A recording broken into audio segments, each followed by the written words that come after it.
সম্মানিত উপস্থিতি, আমরা মুসলমান, আমরা সকলে কি আমরা মুসলমান। এটা আমরা যদি মুখে বলি মুসলমান, আর মুখে বলার সাথে কাজের যদি মিল না থাকে, তাহলে কি মুসলমান দাবি করা যাবে? দাবি করা যাবে?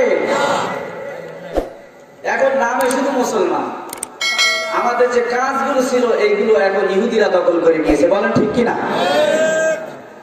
এখন মানুষ অসহায় হয়ে গেলে দৌড়ায় চেয়ারম্যানের কাছে, মেম্বারের কাছে। মানুষ বিপদে পড়লে আগে যায় দৌড়ায় মেম্বার চেয়ারম্যানের কাছে, সমাজের নেতাদের কাছে, কিন্তু আল্লাহর কাছে বলে না। বলে ঠিক কিনা? আল্লাহর কাছে যদি বলতো, আল্লাহ চাইলে ওর জীবন জিন্দেগি পরিবর্তন করে দিতে পারতো। বলেন ঠিক কিনা? সম্মানিত ভাই, মানুষ এখন হয়ে গেছে উল্টা, জোরে বললে পরে আস্তে, দৌড়াতে বললে আস্তে আস্তে হাঁটে। বলেন ঠিক কিনা? সমাজের ভিতরে গান, বাদ্য বাজনা, থিয়েটার, নাচ গানে ছেয়ে গেছে সমাজ, তাতে কারোর চোখে ব্যথা নেই, কিন্তু ওয়াজ মাহফিলের বেলায় মাথা নষ্ট হয়ে যায়। বলেন ঠিক কিনা? ওয়াজ মাহফিল তো এটা আল্লাহর কাজ, সব ভালো কাজে বাধা, সব ভালো কাজে। এই বাধাটা দেয় শুধুমাত্র ইবলিস। আল্লাহ তাআলা কোরআনের ভিতরে বলছেন, ইন্নাহু লাকুম আদুউম মুবিন, নিশ্চয় নিশ্চয় জেনে রেখো, শয়তান তোমাদের জন্য প্রকাশ্য শত্রু। সম্মানিত উপস্থিতি, আমি কথা সেদিকে যাব না, আয়াতে কারিমা তেলাওয়াত করেছি এবং একটি ছোট্ট হাদিস রাসূল করিম সাল্লাল্লাহু আলাইহি ওয়াসাল্লামের মুখ নিঃসৃত বাণী আপনাদের সামনে পেশ করেছি। আল্লাহ চাহে তো এর উপরে আলোচনা করেই আপনাদের কাছ থেকে বিদায় নেব ইনশাআল্লাহ। আমরা সকলে বলে আমিন। সম্মানিত ভাইরা, বর্তমান সময় আর সমাজ ব্যবস্থা, ইসলামের মহাক্রান্তি লগ্নে আমরা পৌঁছে গেছি। এই দুনিয়ার আর বেশি দিন আমরা এই পৃথিবীতে অবস্থান করতে পারবো না। হাদিসে রাসূল করিম সাল্লাল্লাহু আলাইহি ওয়াসাল্লাম সেটাই প্রমাণ করেছেন। যে আলামতগুলো আসার কথা ছিল, পুঙ্খানুপুঙ্খানুভাবে আপনারা যদি দেখতে চান, প্রত্যেকটা আলামত দুনিয়ার জমিনে মিলে যাচ্ছে। কিয়ামতের আলামতের মধ্যে কয়েকটা আলামত আপনাদের সামনে বর্ণনা করছি। রাসূল করিম সাল্লাল্লাহু আলাইহি ওয়াসাল্লাম বলছেন, সবচেয়ে বড় বড় আলামতের কয়েকটা উল্লেখ করছি, যেগুলো আল্লাহ তাআলা হালাল করেছেন সেগুলো মানুষ মানতে চাইবে। সুদ ঘুষ আল্লাহ তাআলা নিষেধ করেছেন, মানুষ এটা বেশি করে খায়। বলেন ঠিক কিনা? পর্দা করতে বলেছেন আল্লাহ তাআলা, এই পর্দা বেপর্দায় ধরে সব মা বলেন।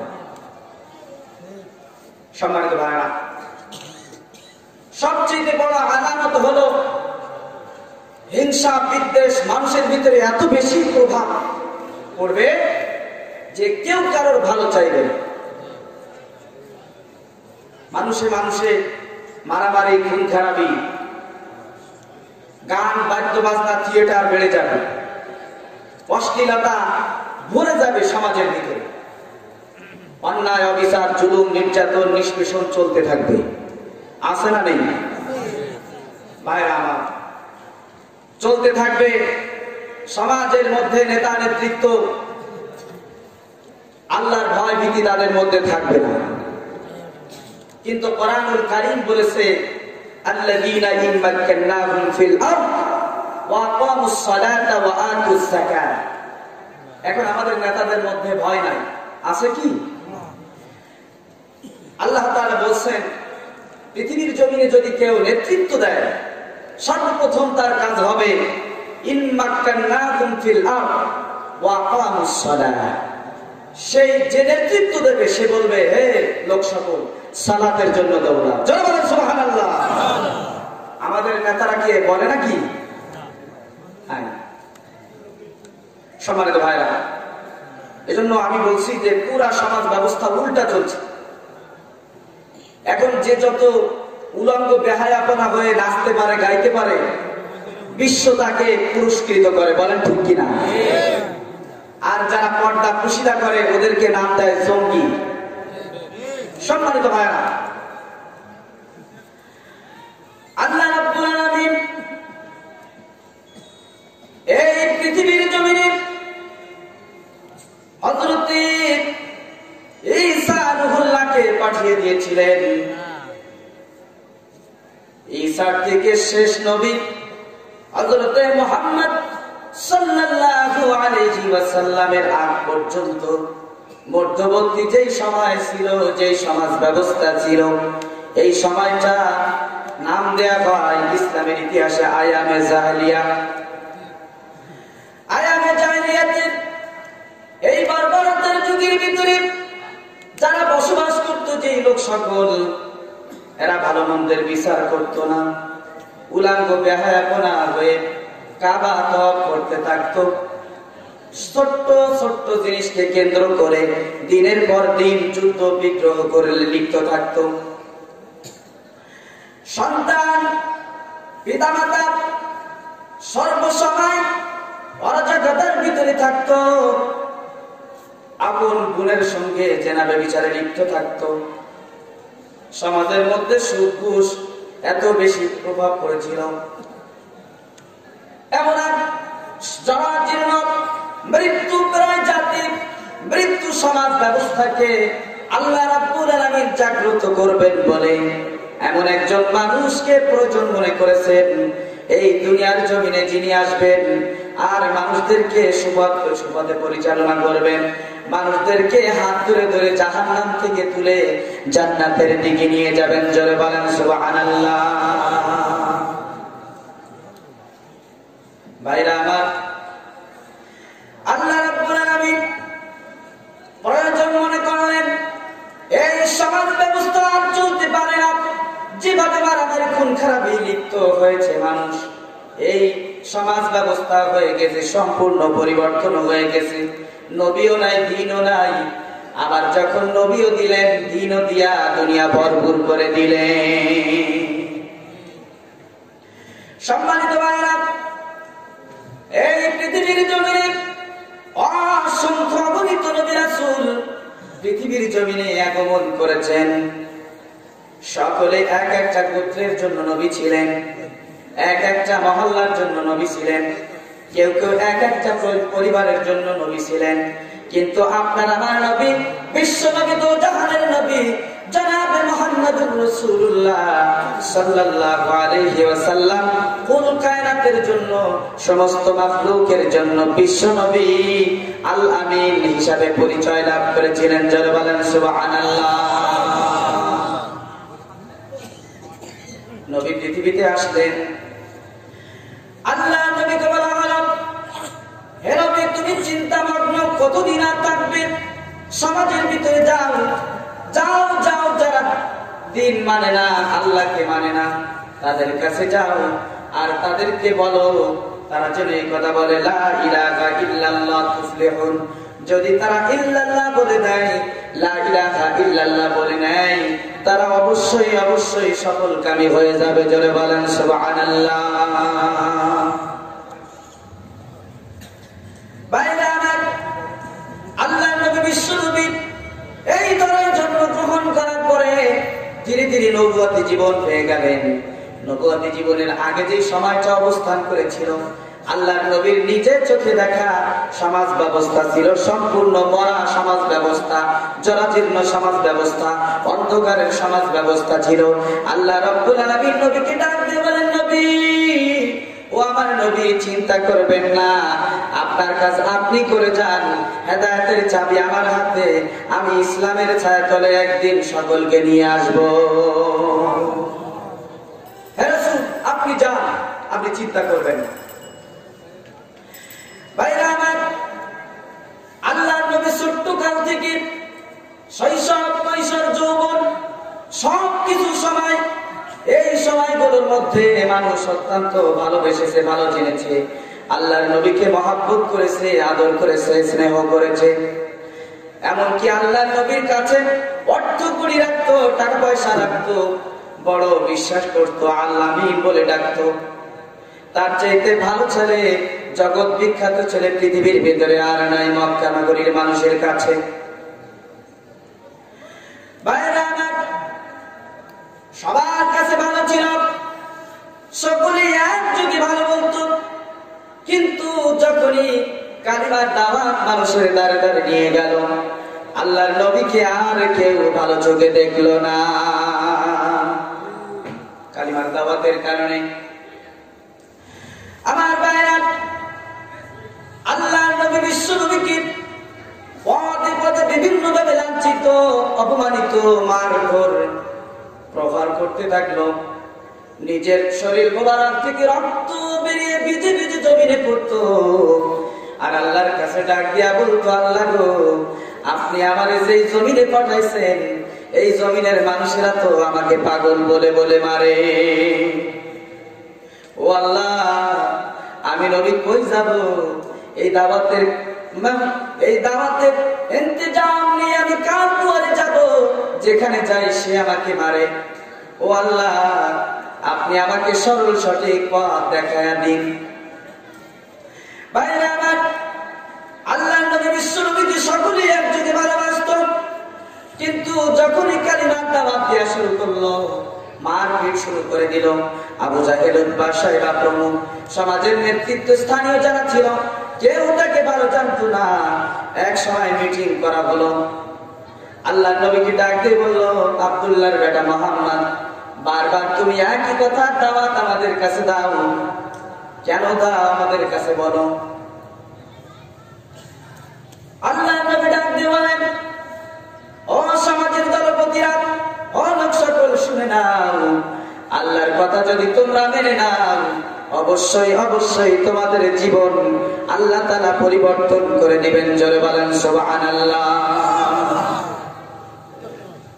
এই সমাজের মধ্যে যারা ছিল, এরা একটা মিটিং করে বলল, নবী, তোমাকে একটা কথা মানতেই হবে হে নবী, আর সেটা হলো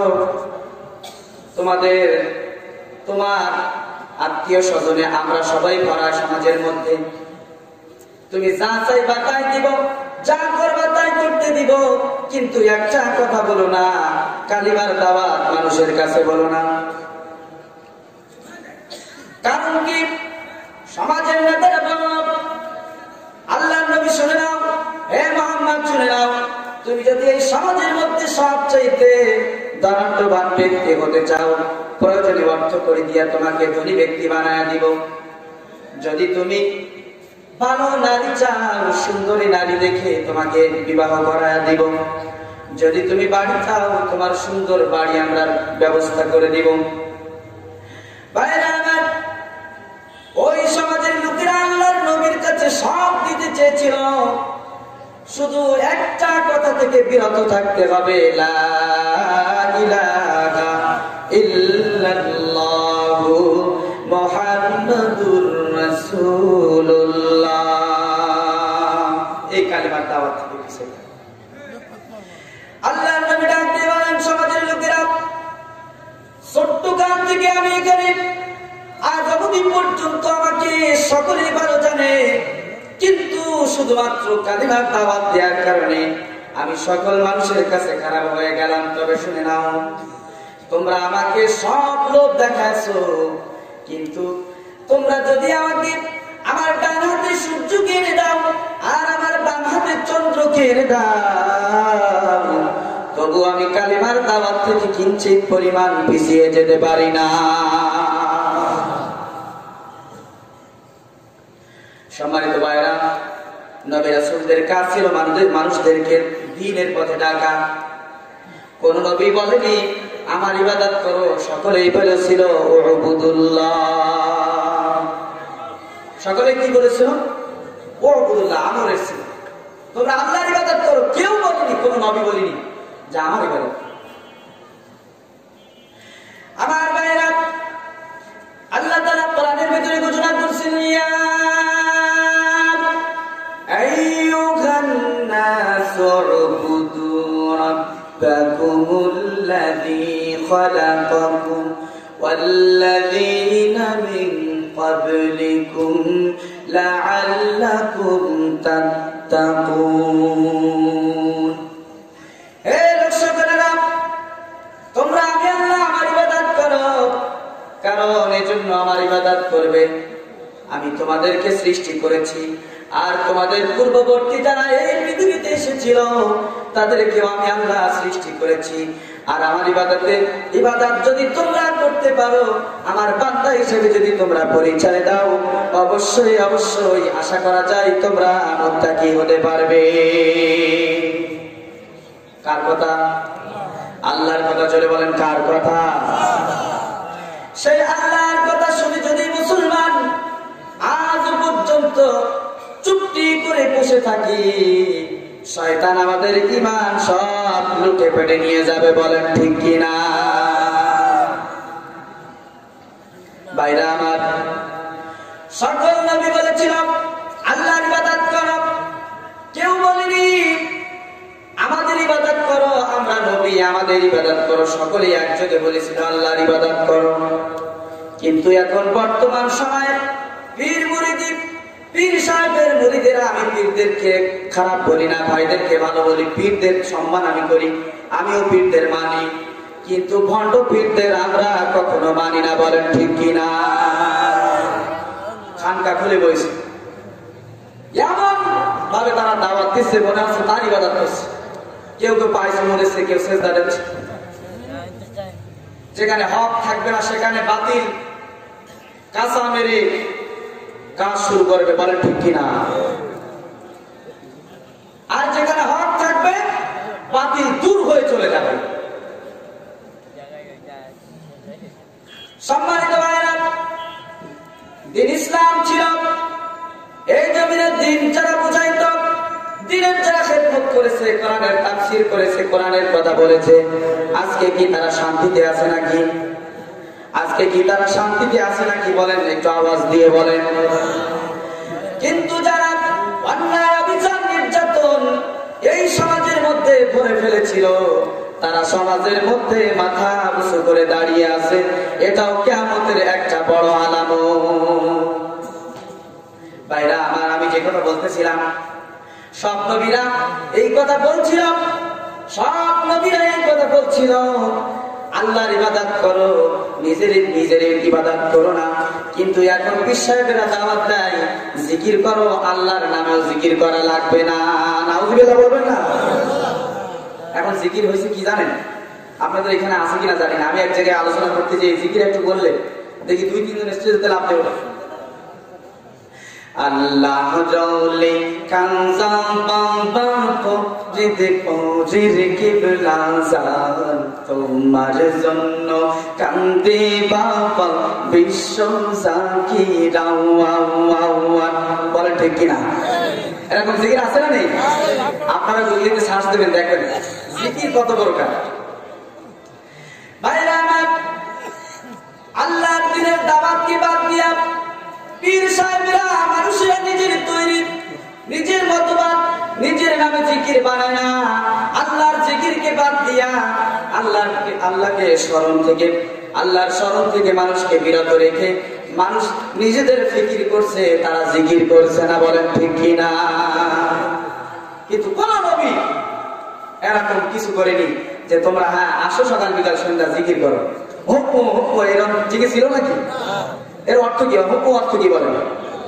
আমি এক ভাইকে বলছি, আটরশি ভাই আমার মুসল্লি, বললাম যে আটরশিতে আপনি যে চিকিৎসা করেন, এই হুকু শব্দের অর্থ কি আমার বলতে হবে? বলছে হুজুর লতিফাই পাল। আমি বলছি সেটা কি তা আমি নিজেও জানি। বলছে আমরা এত আল্লাহ প্রেমে উদ্বুদ্ধ হই, আল্লাহর প্রেমে এত পাগল হয়ে যায় যে তখন আমরা দিশেহারা হয়ে যাই, আমাদের আওয়াজটা আল্লাহ শব্দটা কিভাবে যে বের হয় আমরা নিজেরাও বলতে পারি না। নাউযুবিল্লাহ বলবেন না? কিন্তু আল্লাহ তাআলা বলছেন আমার 99 নাম, আমার ইসমে জাতাল্লাহ, এই শব্দ দিয়ে মানুষ তোমরা জিকির করো। জোরে জোরে বলেন সুবহানাল্লাহ। আল্লাহ তাআলার নামের এক একটা গুণ এবং বৈচিত্র্য আছে, প্রত্যেকটা গুণ বৈচিত্র্য নিয়ে আল্লাহ নিজস্ব সম্মানে অধিষ্ঠিত। জোরে বলেন সুবহানাল্লাহ।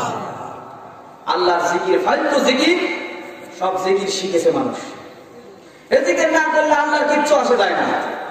আল্লাহ তাআলা বলছেন পৃথিবীর সমস্ত মানুষ, হে লোক সকল, তোমরা যদি এই আসমান জমির ভূ নক্ষত্র মাখলুকাত সমস্ত মাখলুক মিলে যদি আল্লাহ দ্রোহী আল্লাহর বিদ্রোহে যুদ্ধ ঘোষণা করে, আমার প্রশংসা যদি কেউ না করে, সিজদায় মস্তক অবনত না করে, আমি আল্লাহ তাআলা নিজে নিজে প্রশংসার পাত্র। যারা বলেন সুবহানাল্লাহ, নারে তাকবীর।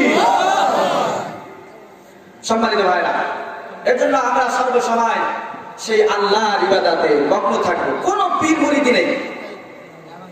পীর সাহেব আছে, খাঁটি পীরের মুরিদ হন আপনি, তাদের সিলসিলা তাদের সোহবতে আপনি যান, কিন্তু কোন ভণ্ড পীরের কাছে যাবেন, আপনি নিজেও ভণ্ড হয়ে যাবেন, জাহান্নামে পাঠাই দিবে আপনাকে। সম্মানিত ভাইরা, আমি যে কথা বলতেছিলাম, আল্লাহর দুনিয়ায় সকল নবী এসে আল্লাহর কথা বলেছিল, আল্লাহকে ভালোবেসে আল্লাহর ইবাদত করো, কিন্তু এই সমাজ ব্যবস্থা তাদেরকে বাধা দিয়েছিল। না না, তুমি যেই ধর্মের ভিতরে আছো, যে কাজ তুমি করতেছো, হঠাৎ করে বাপ দাদার ধর্ম যদি ছেড়ে দাও বিপদগামী হয়ে যাবা। শয়তান পিছন দিক থেকে পিঠ মেরে দিয়েছিল। হযরত নূহ আলাইহিস সালামের কথা আপনারা শুনেছেন। নূহ আলাইহিস সালামের জামানায় আল্লাহ তাআলা নূহকে বললেন, নূহ রে, এই সমাজের মধ্যে তুমি কেমন দাওয়াত দাও যে মানুষ তোমার দাওয়াত কবুল করে না। আল্লাহর নবী নূহ সমাজের মধ্যে দাওয়াত দিতেন, কিন্তু সমাজের মধ্যে যারা ছিল তারা কানে কর্ণে আঙ্গুল প্রবেশ করাতেন, যাতে নূহর কথা না শোনা যায়। হযরত নূহ আল্লাহর কাছে ডাক দিয়ে বলেন, ও আমার আল্লাহ, আমি যখন মানুষের কাছে যাই, আমি মানুষের কাছে যখন তোমার কালিমার হকের কথা বোঝাই, কালিমার কথা বোঝাই, আমি নূহ নবীউল্লাহ, তোমার পক্ষ থেকে আমি নূহ নবী, একথা যখন মানুষের আমি বলি, তখন সঙ্গে সঙ্গে মানুষ আমার দিক থেকে মুখ ফেরায় নেয়, আর কর্ণকুহরে তারা আঙুল ঢুকিয়ে দেয়, যাতে আর না শোনা যায়। আল্লাহ নবী নূহ ধৈর্য ধরে 950 বছর কালিমার দাওয়াত মানুষের দ্বারে দ্বারে গিয়েছে। এমনও প্রমাণ হয়েছে, হাজার হাজার 3 থেকে 4,000 পর্যন্ত এক একটা লোকের কাছে দাওয়াত পৌঁছে দিয়েছে হযরত নূহ আলাইহিস সালাম। কিন্তু ওই সমাজের মানুষেরা বলেছিল, ক্বালু সামি'না ওয়া আসাইনা, আয়ে নবী, তুমি যতই বলো না কেন আমরা শুনবো, কিন্তু কোনদিন তোমার কথা আমরা মেনে নেব না। নাউজুবিল্লাহ বলেন। ভাইরা আমার, হযরত নূহ আলাইহিস সালাম যখন দাওয়াত দিতেন, মানুষেরা বলতো, নূহ দাওয়াত দিও না। ওই সমাজের মধ্যে যারা ছিল, দলপতি নেতৃত্ব যারা দিত, এরাও লেলিয়ে দিল, যা যা নূহ আলাইহিস সালাম কি এমন ভাবে পিটাবি, নূহ আলাইহিস সালাম যাতে উঠে না হাঁটতে পারে এমন ভাবে মারবি। ওলাপান সমাজের মধ্যে যারা ছিল, এরা নূহ আলাইহিস সালামের কাছে যেত, আর যাবার সঙ্গে সঙ্গে নূহ আলাইহিস সালাম আল্লাহর দাওয়াতের কথা ওই ছেলেদের সামনে যখন বলতো, সঙ্গে সঙ্গে নূহ আলাইহিস সালামকে মেরে রক্তপাত করে দিত, আর উঠে হাঁটার মতন তার সুযোগ হতো না। কিন্তু আল্লাহ তাআলা নূহ আলাইহিস সালামকে ডাক দিয়ে বলেন, নূহ রে, ও আমার নূহ, সমাজের মধ্যে তুমি যার কথা বলো, তুমি যার কথা বলো তিনি তো আল্লাহ, আর আমি আল্লাহ বলে দিলাম, তোমার দাওয়াত আমার দরবারে কবুল হয়ে গেছে। নূহ, তুমি বিচলিত হয়ো না, তুমি সমাজের মধ্যে দাওয়াত দিতে থাকো। নূহ আলাইহিস সালাম বেহুশ হয়ে গেলেন, দৌড় দিয়ে পাহাড়ের উপরে গিয়া আবারও জোরে জোরে আওয়াজ করে বললেন, হে লোক সকলেরা, ইয়া আইয়ুহান নাস কুলু লা ইলাহা ইল্লাল্লাহ তুফলিহু। মানুষদেরকে আবার বললেন, ও লোক সকলেরা শুনে নাও, আল্লাহ ছাড়া কোনো ইলাহা নাই, যদি তোমরা এই কথার সাক্ষ্য দিতে পারো, দুনিয়ার জীবন তোমাদের সফল হয়ে যাবে। জোরে বলেন সুবহানাল্লাহ। ভাইরা আমার, 950 বছর দাওয়াত দেওয়ার পরে অল্প কিছু লোক দাওয়াত গ্রহণ করলো, আর সকলে নাক শিটকাতে শুরু করে দিল।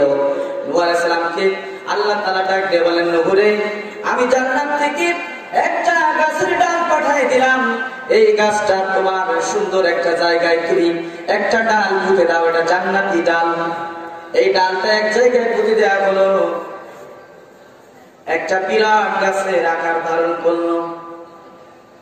নূহ আলাইহিস সালাম এখান থেকে আরো 40 বছর দাওয়াত দিলেন, এই ডাল পোঁতার পরে আরো 40 বছর দাওয়াত দিলেন।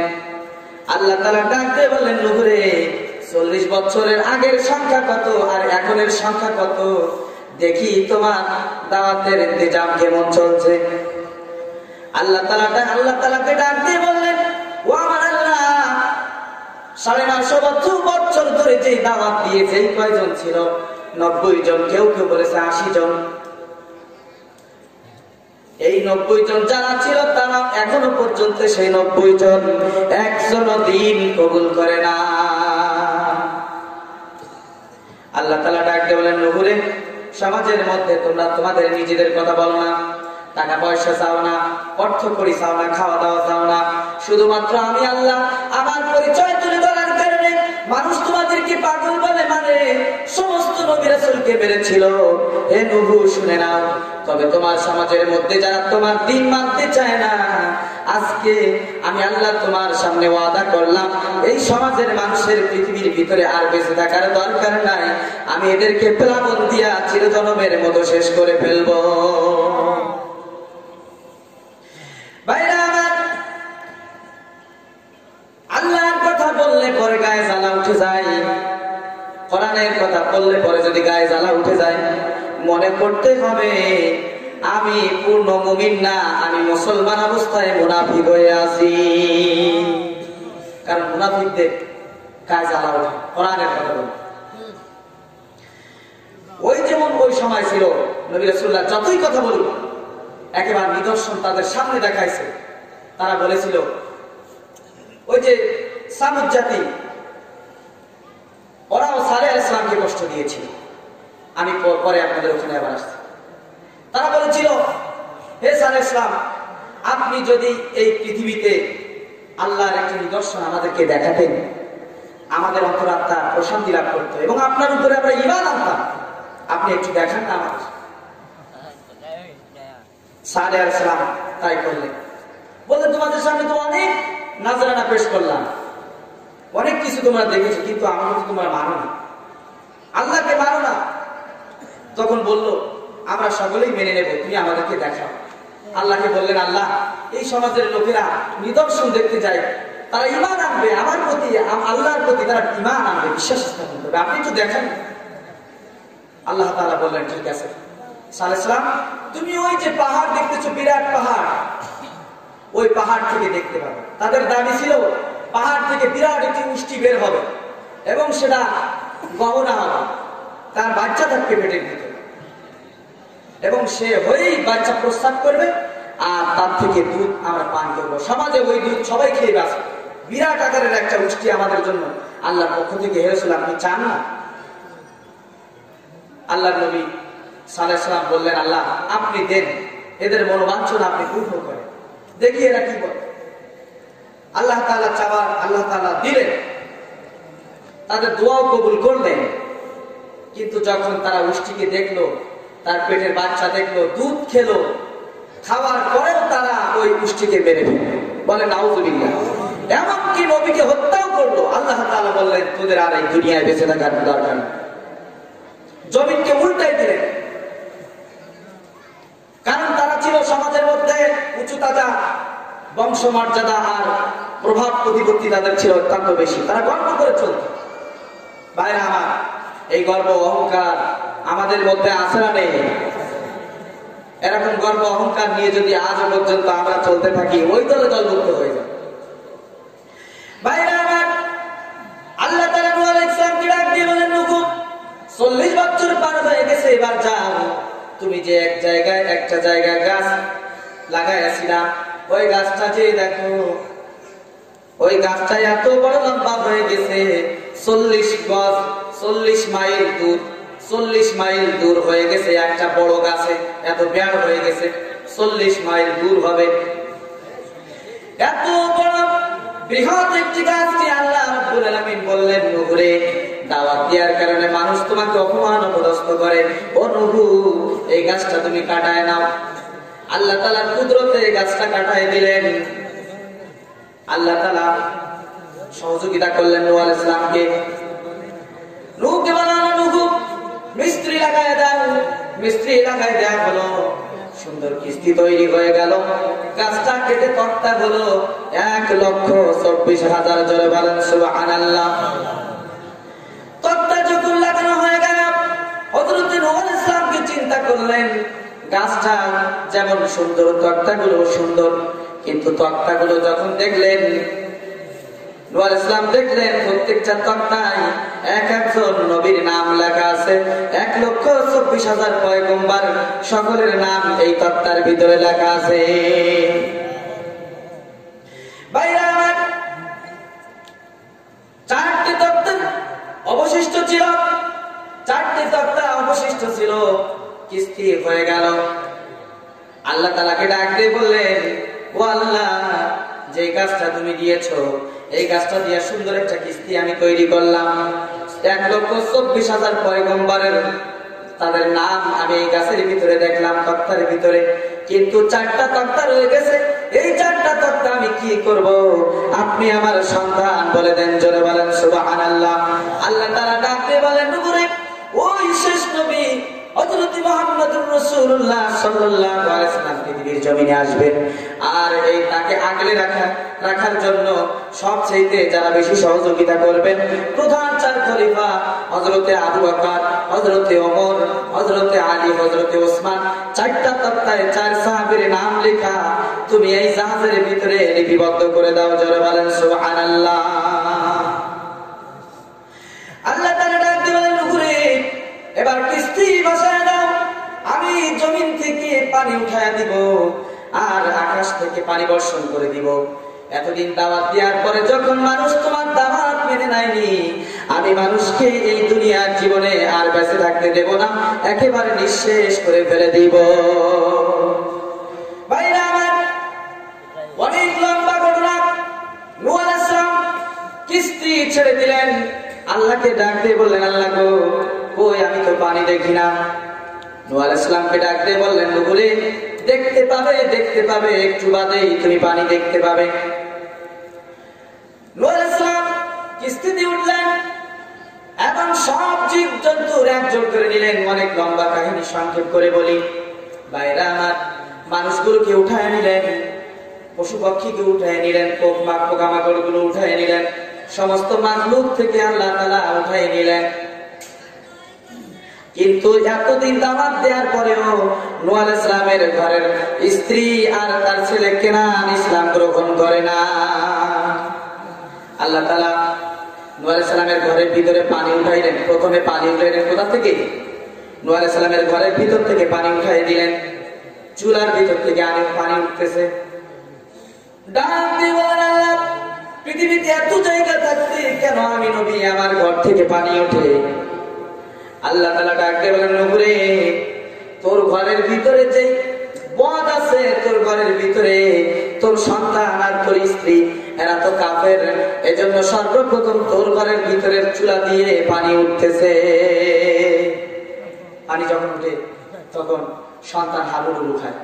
সন্তানকে বুঝে, আমার ছেলে এখনো তওবা করে আমার কাছে চলে আয়, আল্লাহকে মেনে নেয়। এখনো বলছে, না, আমার উঠতে হবে না, আমি ওই যে পাহাড় দেখা যাচ্ছে ওই পাহাড়ের উপরে উঠে যাব, আমার সহযোগিতা তোমার করা লাগবে, আমি তোমাদের ওই কিস্তিতে উঠবো না। আল্লাহ তাআলা ডাক দিয়ে বলেন, নূহ, আর একটা বার যদি আমার সন্তান তুই বলিস, তোর সন্তান তুই যদি বলিস, ও নূহ, তোর নবী খাতা থেকে নাম আমি কেটে ফেলে দেব, মুছে দেব। নূহ রে, ওটা তোর সন্তান না, ওটা জালেমদের অন্তর্ভুক্ত হয়ে গেছে। কারণ তারা ইসলামকে মানে নাই, দ্বীনকে মানে নাই, নবীকে মানে নাই। এজন্য সে আমার খাতা থেকে তার নাম কেটে দিলাম। সন্তান চলে গেল। স্ত্রী হাবুডুবু খাচ্ছে, নূহ আলাইহিস সালামকে দেখছে, নূহ আলাইহিস সালাম দেখছে, স্ত্রী নূহ আলাইহিস সালামকে দেখছে। ভাইরা আমার, ওই সমাজের মধ্যে নূহ আলাইহিস সালামের কিস্তি হয়ে গেল। 40 দিন অতিবাহিত হয়ে গেল। আল্লাহ তাআলা সমান দমে আসমান থেকে জমিন থেকে পানি দিয়া এই জমিনকে ভরপুর করে দিলেন। এমনকি পাহাড়ের উপরেও চলে গেল পানি, কিস্তি এমন উপরে উঠে গেল দুনিয়ার কোনো জমিন আর দেখা যায় না। ভাইরা, এই যে নূহ আলাইহিস সালাম তার কওমদের কি বললেন, হে আমার লোক সকলেরা, তোমরা যারা ঈমান গ্রহণ করেছো 40 দিন পরে আমরা জমিনে যাব, আর জমিনে যাওয়ার পরে ওই জমিনের ভিতরে তোমরা ছড়িয়ে ছিটিয়ে পড়বে, আর যত বীজ আছে এগুলো আমি আবার রোপণ করে দিয়া শস্য ফসল আল্লাহ তাআলা আবার উদ্গত করে দিবেন। আল্লাহ তাআলা ঠিক তাই করে নূহ আলাইহিস সালামের জীবিকা, নূহ আলাইহিস সালামের সঙ্গীদের জীবন আবার চালায় নিলেন। ভাইরা আমার, নূহ আলাইহিস সালাম এবার সব জিনিস নামালো, জাহাজ থেকে সব জিনিস নিচে নিয়ে আসলো। শয়তান ইবলিস ওর ভিতরে উঠে বসে আছে। ইবলিসকে ডাক দিয়ে বলল, ইবলিস রে, আমি তো তোর ডাকিনি, কিন্তু এতে উঠলে কিভাবে? ইবলিস ডাক দিয়ে বলল, আল্লাহর নবী নূহ, আপনি যখন আপনার সন্তানকে ডাকছিলেন আপনি সন্তান বলে ডাক দেননি, আপনি বলেছিলেন, ওরে শয়তান তাড়াতাড়ি আমার জাহাজে উঠে আয়। তখনই আমি বুঝেছিলাম নবীরা মিথ্যা কথা বলে না, নবীদের ওয়াদা ঠিক।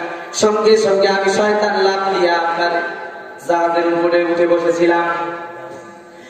আপনি যখন সব লাভাই দিবেন, সব লাভাই দিন, সব কিছু লাভাই নিল। এবার যখন বীজ বপন করলো, একটা বীজ বাকি রেখে যায়। আল্লাহ তাআলা ডাক দিয়ে বলেন, নূহ রে, একটা বীজ এখনো বাকি আছে, যেটা তুই জমিনে বীজ বপন করিস না। ডাক দিয়ে বললেন, আল্লাহ গো, সেই বীজটা কি আপনি আমারে বলে দেন। ডাক দিয়ে বললেন, আঙ্গুরের বীজ আছে, এই বীজটা নৌকার ফাঁকের ভিতরে আছে। এই নৌকার ফাঁকের ভিতরে পুঁতে রাখছে ইবলিস। ইবলিসের কাছ থেকে তুই চেয়ে এটা আবার দুনিয়ায় বপন করে দে। ইবলিসের বলল, ইবলিস আমার বীজটা দে, আমি এখনই বপন করে দেব, বীজ বপন করব। ইবলিস বলল, না না, এটা আমি দেব না, এটা আমি জোগাড় করে রেখেছি, আপনাকে দেওয়ার জন্য নয়। ইবলিস ডাক দিয়ে বলল, নবী, তবে আমি দিতে পারি যদি আমার শর্ত আপনি পুরা করতে পারেন। সেটা কি শর্ত? বলল, যখন বীজ বপন করবেন আপনি একদিন পানি দেবেন, আমিও একদিন পানি দেব, অথবা আপনি 3 দিন পানি দেবেন, আমি সপ্তাহে একদিন পানি দিব। এই সুযোগটুকু আমাকে দিতে হবে। নূহ আলাইহিস সালাম তাড়াহুড়ো করে বললেন, আরে ইবলিস, তুই দিস, বীজটা আমার হাতে দে। বীজটা দেওয়ার পরে যখন এই বীজ বপন করলো, তখন এই বীজের গোড়ায় পানি দিত, গাছের গোড়ায় আমরা পানি দেই, এমন ভাবে পানি দিত। ইবলিসও পানি দিত, নূহ আলাইহিস সালামও পানি দিত। নূহ আলাইহিস সালাম দিত সুন্দর পানি, স্বচ্ছ পানি, ভালো পানি দিত। আর ইবলিস দিত প্রস্রাব পায়খানা মল মূত্র ত্যাগের যে পরে যে পানি ব্যবহার করা হয়, এই পানি নিয়ে নিয়ে গাছের তলায় দিয়ে দিত। ভাইরা আমার, আমরা বর্তমানে যে মদ ভোগ করি, মদ খাই, আমাদের সমাজের যুবকেরা যে মদ খায়, ইবলিস বললেন, নূহ, হে আল্লাহর নবী নূহ, আপনি ভালো পানি দেবেন আর আমি খারাপ পানি দিয়া আপনার এই গাছ বড় করে তুলেছি। এই আঙ্গুর ফল যারা পচায়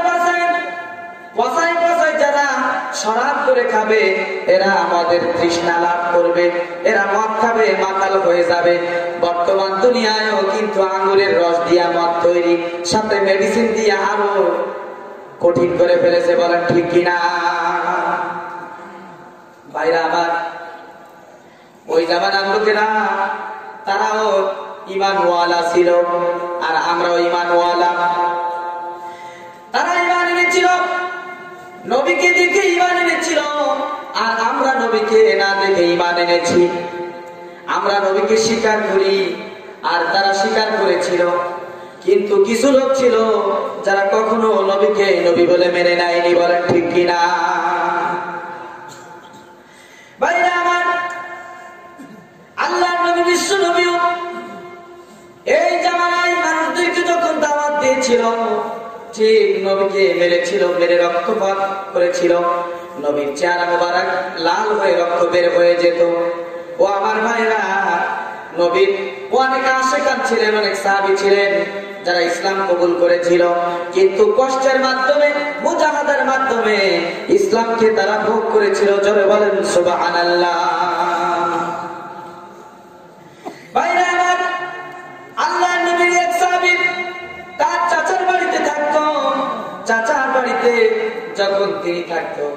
চাচাকে বললো, আমার চাচা আপনি ইসলাম কবুল করবেন নাকি?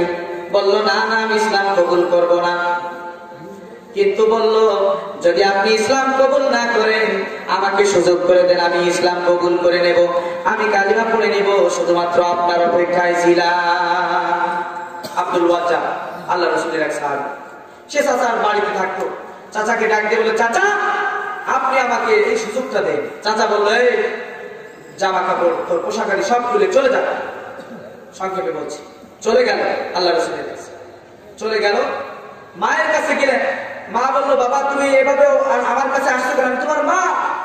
মা চোখ টিপে ধরলেন, বললেন, বাবা কি হয়েছে তোমার? বল। বললেন, চাচার কাছে ছিলাম ইসলাম কবুল করব বলে, চাচা আমাকে অনুমতি দেয় না, আমি সব ফেলে রেখে চলে আসছিলাম। মা একটা কম্বল দিলেন, কম্বলটা জড়িয়ে রাসূলের কাছে দৌড় দিয়ে চলে গেলেন। ইয়া রাসূলুল্লাহ, ইয়া হাবিবাল্লাহ, আপনার দুয়ারে আসলাম, আমি আব্দুল ওয়াজ্জা আমার নাম, আমার চাচা আমাকে ইসলাম কবুল করতে দেয় না, কিন্তু আমার আর ভালো লাগে না, ভালো লাগে না, আমি ইসলাম কবুল করব, আমাকে পড়াই দিন লা ইলাহা ইল্লাল্লাহু মুহাম্মাদুর রাসূলুল্লাহ, লা ইলাহা ইল্লাল্লাহু বল রে মুমিন বল। মওতের কালে বুঝিতে পারিবি মন, তাওহীদ কালিমার কতই গুণ, লা ইলাহা ইল্লাল্লাহু বল রে মুমিন বল। ভাইরা আমার, আব্দুল ওয়াজ্জা রাসূলের সামনে গিয়ে দাঁড়ালেন। আব্দুল ওয়াজ্জার চোখ ভিজে পানি পড়তেছে। আল্লাহ রাসূল ডাক দিয়ে বললেন, আব্দুল ওয়াজ্জা তুমি কালিমা পড়েছো, এবার বর্ণনা করো কি হয়েছে। আব্দুল ওয়াজ্জার চেহারা উস্কো খুশনো, মাথার চুলগুলো খাড়াওয়ালা, চেহারা ছবি একেবারে বিকলাঙ্গ হয়ে গেছে খাটতে খাটতে। কিন্তু মনের বাসনা, মনের চিন্তা চেতনা কালিমা পড়ে মুসলমান হয়ে যাবে। আল্লাহ নবী বললেন, ও আব্দুল ওয়াজ্জা, তোমার নাম আজ থেকে আব্দুল ওয়াজ্জা না, তোমার নাম পরিবর্তন করে আমি নাম রেখে দিলাম, তোমার নাম আজ থেকে আব্দুল্লাহুল বাদাদাইন। জোরে বলেন সুবহানাল্লাহ। তারা কষ্ট করে ইসলাম পেয়েছে, আমরা তো একেবারে জন্মের পরে ইসলাম পেয়ে গেছি। ভাইরা আমার, ইসলাম পেয়েছি কিন্তু ইসলাম মানি না, ইসলাম বুঝি না। আল্লাহর কথা বললে, রাসূলের কথা বললে রেগে যায়, গায়ে আগুন ধরে যায়, আর সত্য কথা শুনলে মোটেও সহ্য করতে পারে না। হুজুররা, আলেম ওলামারা যদি আল্লাহর কথা বলে তাহলে মনে করে হুজুরিরা রাজনীতি শুরু করে দিয়েছে। ও আমার ভাইরা, আব্দুল ওয়াজ্জাকে ডাক দিয়ে বলল, আব্দুল ওয়াজ্জা মসজিদে নববীর সাহাবীদের সদস্য তুমি, এখন বসে বসে কোরআন তেলাওয়াত শিখে নাও। সাহাবীদের কাছ থেকে কোরআন তেলাওয়াত শিখে আব্দুল ওয়াজ্জা এত বেশি কোরআন তেলাওয়াত করতেন, এত জোরে জোরে তেলাওয়াত করতেন। আব্দুল ওয়াজ্জা আল্লাহর নবী ডাক দিয়ে বললেন, সাহাবী তোমরা বিরক্তি বোধ করো বুঝি? সাহাবীরা বললেন, ইয়া রাসূলুল্লাহ, আব্দুল ওয়াজ্জা যেভাবে কোরআন তেলাওয়াত করে আমরা সহ্য করতে পারি না, আমরা বড় বিরক্ত হয়ে যাই। আল্লাহর নবী ডাক দিয়ে বললেন, ও আমার সাহাবীরা শুনে নাও, আব্দুল্লাহুল বাদাদাইন যেমনি ভাবে কষ্ট আর মুজাহাদার মাধ্যমে ইসলাম কবুল করে নিয়েছে, শুনে নাও, তাকে জোরে জোরে কোরআন তেলাওয়াত করতে দাও, আর আহলে সুফার সদস্য হিসেবে তার নামটা অন্তর্ভুক্ত করে নাও। জোরে বলেন সুবহানাল্লাহ। ভাইরা আমার, এই আলামিন বলে ডাকতো, বিশ্বাসী বলে ডাকতো, কিন্তু এই নবীকে এত প্রচন্ড আঘাত করেছে, মারধর করা হয়েছে, জুলুম নির্যাতন করা হয়েছে। আল্লাহ তাআলা ডাক দিয়ে বলে, নবীকে আপনি আপনি আপনার কাজ আপনি করে যান, আল্লাহ তাআলা অবশ্যই অবশ্যই আপনার ফল এই দুনিয়ায় সমস্ত জায়গায় ছড়িয়ে দিবেন। জোরে বলেন সুবহানাল্লাহ। আবু জাহেল উতবা সাইবা সবসময় ব্যস্ততা করে রাসূলের কিভাবে অপমান করা যায়। ভাইরা আমার, আবু জাহেল ডাক দিয়ে বলল, ও ভাতিজা শুনে নাও, সব কিছু দিতে চেয়েছি, তুমি রাজি হও নাই, তবে শুনে নাও, এই মক্কার ভিতর থেকে কিছুদিনের ভিতরে তোমাকে তাড়িয়ে দেওয়া হবে, তোমাকে এর ভিতরে মক্কার ভিতরে আর কোনোদিন ঢুকতে দেওয়া হবে না। আবু জাহেল বিভিন্ন ভাবে কথা ছড়াই দিল সমাজের মধ্যে। ভাইরা আমার, এক বুড়ি মহিলা, আমি সংক্ষিপ্ত করে বলছি, এক বুড়ি মহিলা হাঁটতেছে।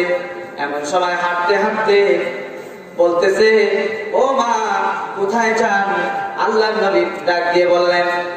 ওই বুড়ি মহিলা বলতেছে, এই মক্কার ভিতরে একজনের নাম শুনেছি যিনি সন্ত্রাসী, খুন খারাপি, জুলুম নির্যাতন, মানুষের ঘরে আগুন দেয়, এমন একজন লোক, তার নাম মুহাম্মদ। তার ভয়ে আমি গ্রাম ছেড়ে পালিয়ে যাচ্ছি। বলছেন আপনার বড় কষ্ট হচ্ছে, বোঝাটা আমার ঘাড়ে দিন। আল্লাহর নবী মানবতার কেন বন্ধু গাড়ি উঠায় নিলেন বোঝাটা। হাঁটতে হাঁটতে সামনের দিকে চলে গেলেন, জায়গায় পৌঁছাই গেলেন বুড়ি মহিলা। এবার মহিলা বোঝাটা নিয়ে নিলেন, বললেন, বাবা এত কষ্ট তুমি কেন করেছো? কে তুমি? তোমার পরিচয়টা দাও। আল্লাহর নবী বললেন, আমার ভয় যারা আপনাকে দেখিয়েছে আমি সেই বিশ্ব নবী জনাবে মুহাম্মদুর রাসূলুল্লাহ, জোরে বলেন সাল্লাল্লাহু আলাইহি ওয়াসাল্লাম। বুড়ি মহিলা এবার চিন্তা করে বললেন, নবী এই সমাজের মধ্যে যারা আপনার নামে কুচ্ছ রটনা করে, আপনার বিদ্রোহ করে, অবশ্যই অবশ্যই আমি আর বিশ্বাস করি না।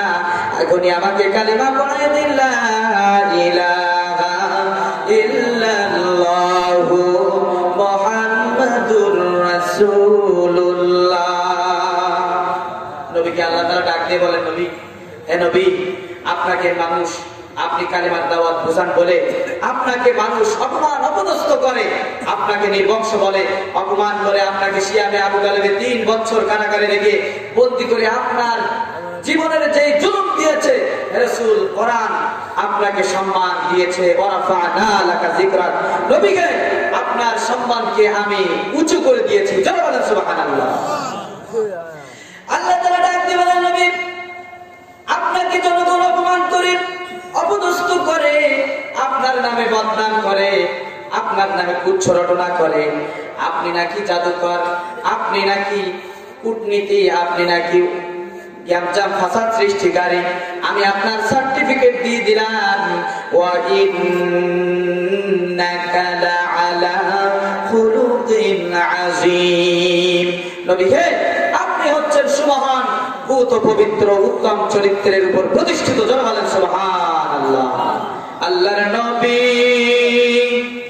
দয়ার নবী গো, আপনি নবী আমার জীবনের জীবন। আল্লাহর নবী, দিনের নবী গো, আপনি নবী আমার জীবনের জীবন। আপনি আমার জীবন সাথী, অন্ধকারে কবরের বাতি, আপনি আমার নির্দুনিয়ার ধন।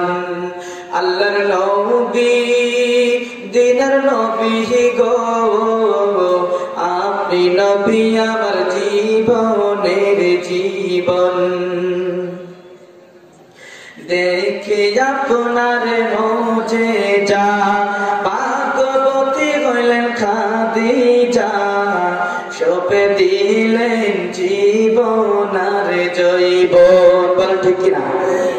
দেখে আপনার মুজিজা, ভাগ্যবতী হইলেন খাদিজা, সঁপে দিলেন জীবন আর জৈবন।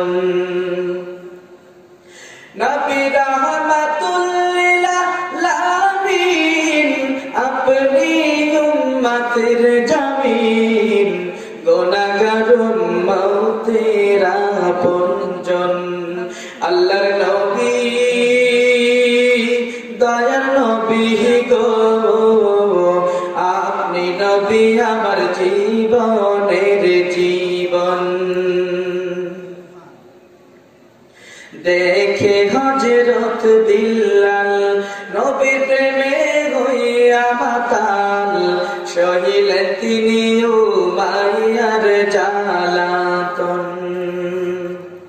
দেখে হযরত বিল্লাল, নবীর প্রেমে হইয়া মাতাল, সহিলেন তিনি উমাইয়ার জ্বালাতন।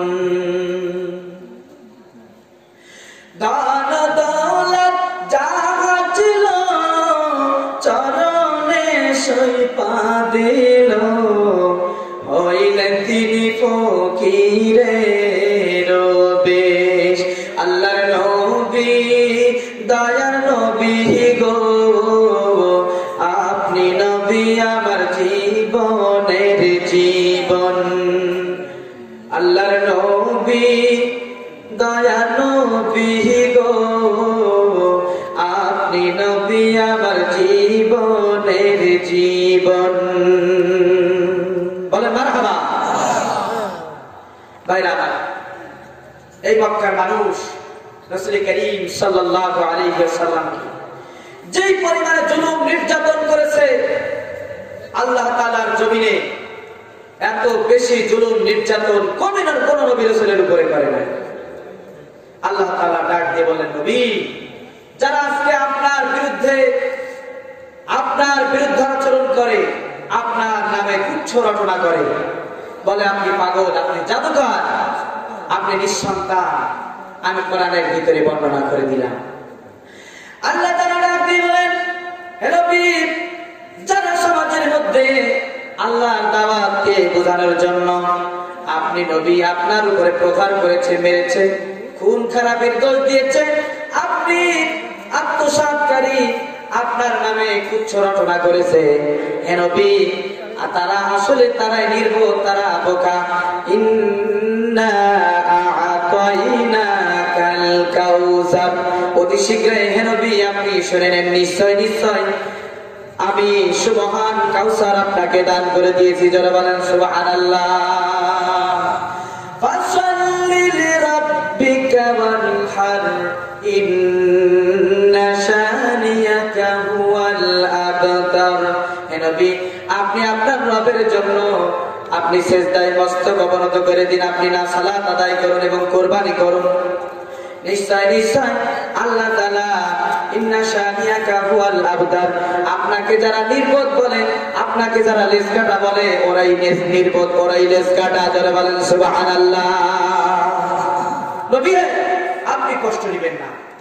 ওই মক্কার মানুষ আপনি কালিমার দাওয়াত, কালিমার হক বোঝানোর কারণে আপনাকে যে পরিমাণ কষ্ট দিয়েছে, আল্লাহর জমিনে এত কষ্ট আর কোন নবী রাসূলকে দেয়া হয় নাই। হে নবী কিয়ামতের পারের কান্ডারি আমি আপনাকে করে দিয়েছি। আপনি এই উম্মতদেরকে, যারা আপনার উম্মত হবে, আপনার উম্মতদেরকে জান্নাতে নেওয়ার জন্য আপনি জামিনদার। যারা বলেন সুবহানাল্লাহ। এজন্য আমরা সেই নবীর পাগল হতে চাই, বলেন আমিন। ভাইরা আমার, আপনারা সেই নবীর উম্মত, কিন্তু আজকে দেখেন নামাজ ছেড়ে দিয়েছি, রোজা ছেড়ে দিয়েছি, হজ যাকাত, এমনকি নিজের শরীরের ভিতরে নবীর কোনো অংশ নাই, নবী প্রাণ নাই, নবীর কথা উল্টো পাল্টা বলে অথচ প্রতিবাদও জানায় না। বাংলার জমিনে অনেক নাস্তিক মুরতাদ তারা নবীকে গালি দিয়েছে, গালিগালাজ করেছে, আর ভবিষ্যতে তাদের মুখ খুলতে দেওয়া হবে না। বলে ঠিক না বেঠিক? সম্মানিত ভাইরা, সেই নবীর শানে আপনাদেরকে একটি নাচ শোনাতে চাই। শুনতে রাজি আছেন তো? আমি জীবনে একবার মদিনায় যাব, আমি জীবনে একবার মদিনায় যাব। যাবেন কি আপনারা? সালাম জানাবো, সালাম জানাবো, আমি নবীজির কদমে সালাম জানাবো, আমি নবীজির কদমে সালাম জানাবো। যাবো কেমনে খোদা রাস্তা দেখাও না, নবীজির দিদার মোরে নসিব করো না। যাবো কেমনে খোদা রাস্তা দেখাও না, নবীজির দিদার মোরে নসিব করো না। জান্নাতের টুকরায় আমি, জান্নাতের টুকরায় আমি নামাজ আদায় করিব, জান্নাতের টুকরায় আমি নামাজ আদায় করিব, আমি নবীজির কদমে সালাম জানাবো, সালাম জানাবো, সালাম জানাবো, আমি নবীজির কদমে সালাম জানাবো। জানাবো। সবুজ গম্বুজের নিচে শুয়ে আছেন নবীজি, আরো শুয়ে আছেন আবু বকর সিদ্দিকী। সবুজ গম্বুজের নিচে শুয়ে আছেন নবীজি, আরো শুয়ে আছেন আবু বকর সিদ্দিকী। সালাত সালাম জানাই আমি, সালাত সালাম জানাই আমি, সোনালি জালি চুমা খাবো। সালাত সালাম জানাই আমি, সোনালি জালি চুমা খাবো। আমি নবীজির কদমে সালাম জানাবো, সালাম জানাবো, সালাম জানাবো। আমি নবীজির কদমে সালাম জানাবো। বলেন আল্লাহুম্মা আমিন। সম্মানিত ভাইরা, এই নবীজির রওজা মুবারক জিয়ারত করা নিয়ত আছে কার কার? হাত উঁচু করে দেখি। ইনশাআল্লাহ নিয়ত করেন আল্লাহর নবীর রওজায় যেন আমরা যেতে পারি। বলি আল্লাহুম্মা আমিন। সম্মানিত ভাইরা, নবী আমাদের প্রেম, নবী আমাদের ভালোবাসা, নবী আমাদের সবকিছু। যিনি যিনি আল্লাহ তাআলা জানাকে লেটেস্ট পাওয়ার দিয়েছে, কিয়ামতের কঠিন মুসিবতের কালে যেই দিন পাল্লা ভারী হয়ে যাবে, বদির পাল্লা, আল্লাহ তাআলা ডাক দিয়ে বলবেন, হে নবী, আপনাকে এই পাওয়ার দেয়া হলো, আপনি যদি আপনার উম্মত আপনি চিনে নিতে পারেন, অবশ্যই এই দাড়িপাল্লার ওজনও আপনার জন্য ভারী হয়ে যাবে। এই দাড়িপাল্লার নেকের পাল্লা ভারী হয়ে যাবে আপনার উম্মতের জন্য। জোরে জোরে বলেন সুবহানাল্লাহ। আল্লাহ নবী সিজদায় পড়ে থাকবেন, পাল্লা ভারী হয়ে, বদির পাল্লা ভারী হয়ে যাবে। রাসূল সাল্লাল্লাহু আলাইহি ওয়াসাল্লাম সিজদা থেকে মাথা উঠাইয়া দাড়ির নিচে যে মাথা উঁচু করে দেবেন। সহিহ হাদিস এগুলো, অনেকে বলে জাল হাদিস, না, এটা সহিহ হাদিস। সম্মানিত ভাইরা, রাসূল কারীম সাল্লাল্লাহু আলাইহি ওয়াসাল্লামকে নিয়ে আমরা যেই পরিমাণ অপবাদ, মিথ্যা, গালাগালি যেভাবে আমরা করেছি, আমাদের জীবন একদম শেষ। রাসূলের উম্মত আমরা হতে পারি না ভাইরা আমার। এজন্য রাসূল প্রেমিক হতে হবে। বলেন আল্লাহুম্মা আমিন। ভাইরা আমার, রাসূলের মহব্বতে আমাদের জীবন উৎসর্গ করতে হবে। মুখে লাগাতে হবে দাড়ি, গায়ে লাগাতে হবে লম্বা জামা, পোশাক পরিচ্ছেদ ঢিলা ঢালা সুন্নতি পোশাক পরতে হবে, দাড়ি রাখতে হবে। সারা জীবন উল্টা পাল্টা করেছে, কিন্তু এই হিসাব তো একদিন কারাগারে দিতে হবে, কাঠগড়ায় দিতে হবে।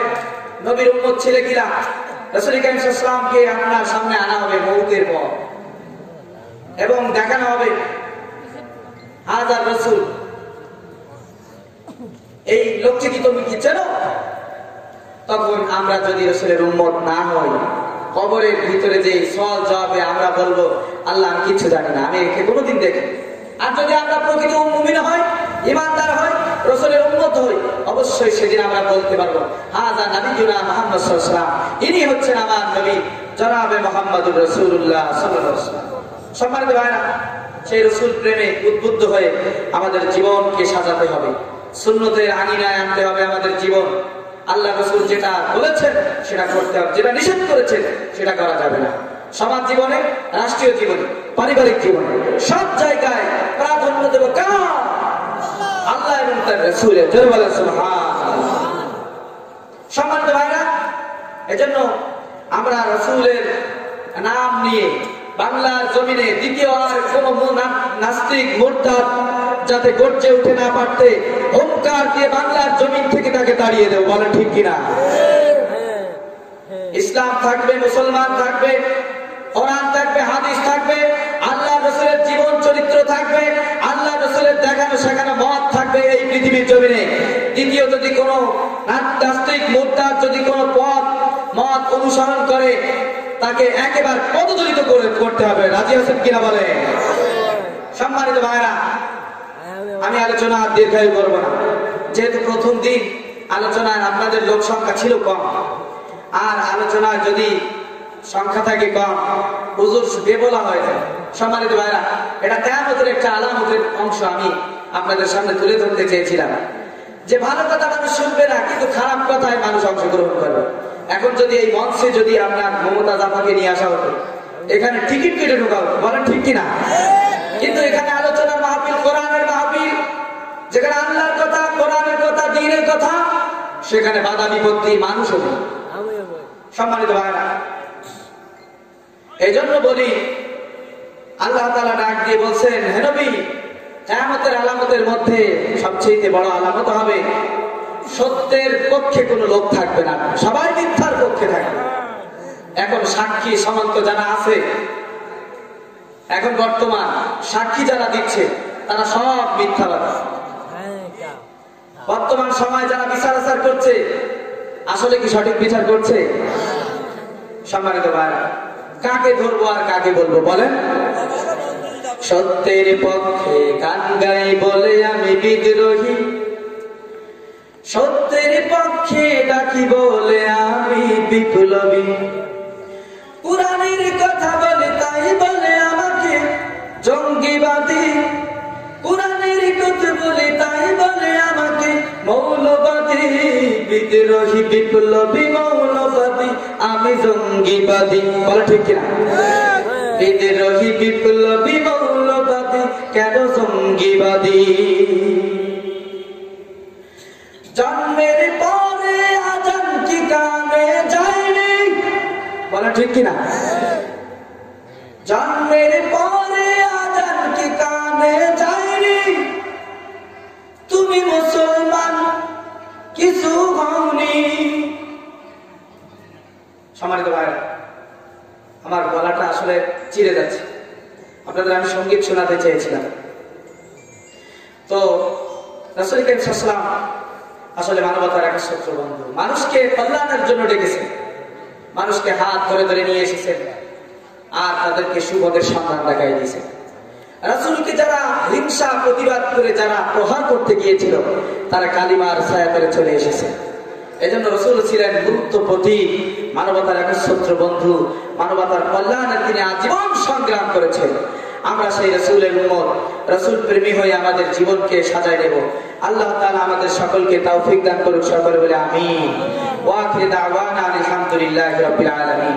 সম্মানিত ভাইরা, এখনই দোয়া হবে, যেহেতু লোক সংখ্যা খুবই কম। দোয়া করে দেন, নাকি বলেন? দোয়া করে দেন। আজকের এই 2 দিন ব্যাপী ইসালে সওয়াব মাহফিলের প্রথম দিন, আপনারা যারা আসতে পেরেছেন আর যারা আগামীতে আসবেন, তিনিও অত্যন্ত ভালো